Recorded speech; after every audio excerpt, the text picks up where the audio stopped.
امام جعفر صادق کے کمالات میں ایک کمال یہ تھا، ان کے کمالات، ان کے اخلاقیات، ان کے خلق، ان کے محاسن کو جو بیان کیا ہے تاریخ اور سیرت لکھنے والوں نے، انہوں نے لکھا ہے کہ امام اپنے مخالفوں کے سخت ترین جملوں کو مسکرا کے سنتے تھے۔ میں کہتا ہوں کہ ان کے مسکرا کے سننے میں ہی ان کا آدھا جواب ہو جاتا تھا۔ اخلاق سے بہتر تو جواب ہی کوئی نہیں ہے نا۔ بڑے بڑے لوگوں کے، اچھا جب کوئی آپ سے الجھ کر بات کر رہا ہو نا، جب آپ سے کوئی الجھ کر بات کر رہا ہو تو وہ اس کے ذہن میں اس کے ساتھ دو چیزیں چل رہی ہوتی ہیں۔ جب آپ سے کوئی الجھ کر بات کرے، میں ان بچوں جوانوں سے کہہ رہا ہوں، بزرگوں سے دعا چاہیے، جب آپ سے کوئی الجھ کر بات کر رہا ہو تو اس کے ذہن میں دو چیزیں چل رہی ہوتی ہیں۔ ایک تو وہ سوال، وہ الجھن، وہ بات جو وہ آپ سے پوچھنا چاہتا ہے، دوسرا اس کا غصہ چل رہا ہوتا ہے، اس کی جذباتیت چل رہی ہوتی ہے، اس کے اعصاب کی کمزوری ظاہر ہو رہی ہوتی ہے، اس کی جذباتیت ظاہر ہو رہی ہوتی ہے۔ جب آپ سے کوئی اس انداز سے بات کرے تو آپ مسکرا کر جب اس کا سنیں گے نا سوال، تو آدھا جواب اس کا آپ اعصاب تو سیدھا کر دیں گے، غصہ تو اس کا اتار دیں گے اپنے اخلاق کے ذریعے۔ صلوات پڑھ لیں ذرا محمد و آل محمد۔ میں گزارش کروں گا اپنے ان بچوں سے، جوانوں سے، ایک عادت آج امام جعفر صادق کے نام کی اس مجلس میں اپنے اندر ڈال کر چلے جاؤ کہ جب بھی کبھی کسی سے بات کرو اور تم سے بات کوئی الجھ کے کر رہا ہو تو وہ الجھ کر بول رہا ہو اور آپ مسکرا کر دیکھ رہے ہو امام جعفر صادق کی یاد میں۔ صلوات پڑھیں محمد و آل محمد۔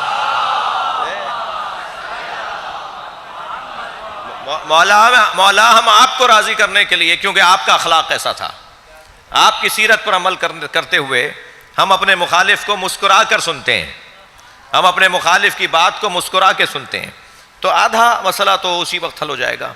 مگر کیا کریں کہ ہمارے ہاں کچھ تو مہنگائی نے، کچھ عدم علم نے، کچھ گھر کی تربیت کے فقدان نے، کچھ تعلیمی اداروں کی نااہلی نے، اور کچھ گلی کوچوں کے مسئلوں نے اتنا زیادہ ہمیں سیرت اہل بیت سے دور کر دیا ہے کہ وہ جیسا ہونا چاہیے ایسا نہیں ہے۔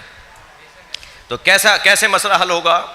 مسئلہ ایسے حل ہوگا کہ ہمیں اوروں سے کچھ بہتر ہونا ہے۔ میرے مولا فرماتے ہیں، میرے مولا امام جعفر صادق فرماتے ہیں، ہمارا شیعہ لاکھوں میں منفرد نظر آتا ہے، پوری آبادی میں کہا جاتا ہے کہ اس سے جا کر بات کرو، وہ جعفر صادق کا ماننے والا ہے، وہ ممتاز نظر آتا ہے، وہ لوگوں میں علیحدہ نظر آتا ہے، وہ اپنے کردار سے علیحدہ نظر آتا ہے، وہ اپنے گفتار سے علیحدہ نظر آتا ہے۔ یہ جو آپ نے کتنی دفعہ سنا ہے قول علماء سے، خطباء سے، ذاکرین سے، شاعروں سے، ادیبوں سے، کوئی نظم کر رہا ہوتا ہے، کوئی نثر میں بول رہا ہوتا ہے، کونوا دعاة الناس بغیر السنتکم، لوگوں کو زبان کے بغیر دعوت دو، لوگوں کو دعوت دو زبان کے بغیر، زبان سے دعوت نہ دو، زبان سے اپنی طرف مت بلاؤ، لوگوں کو بغیر زبان کے اپنی طرف بلاؤ۔ یہ امام جعفر صادق کا فرمان ہے، یہ امام کا فرمان ہے، لوگوں کو بغیر زبان کے بلاؤ۔ کیسے زبان کے بغیر؟ اشاروں میں بلائیں، کیا کریں؟ تمہارا کردار بتائے گا کہ تم اس طرف رغبت دلانا چاہتے ہو جس طرف تم خود کھڑے ہوئے ہو۔ اور پوچھیں گے لوگ کہ بھائی یہ اتنا وزین آدمی، اتنا ثقیل آدمی، اتنا سنگین آدمی، اتنا مضبوط آدمی، اتنا محکم آدمی کون ہے؟ کون ہے کہ جو اتنی سخت اور تلخ باتوں کو سننے کے بعد بھی مسکرا کے جواب دے رہا ہے؟ کون ہے جس میں اتنی تحمل مزاجی ہے اور حوصلہ مندی ہے؟ تو جواب آئے گا یہ وہ ہے جو ہاتھ کھول کے نماز پڑھتا ہے۔ بھائی صلوات پڑھیں محمد و آل محمد پر۔ یہ وہ ہے جو جعفر صادق کا ماننے والا ہے، یہ وہ ہے جو ماتم کرتا ہے، یہ وہ ہے جو مجلس کرتا ہے، وہ ہے کہ جو علم و تابوت اٹھاتا ہے۔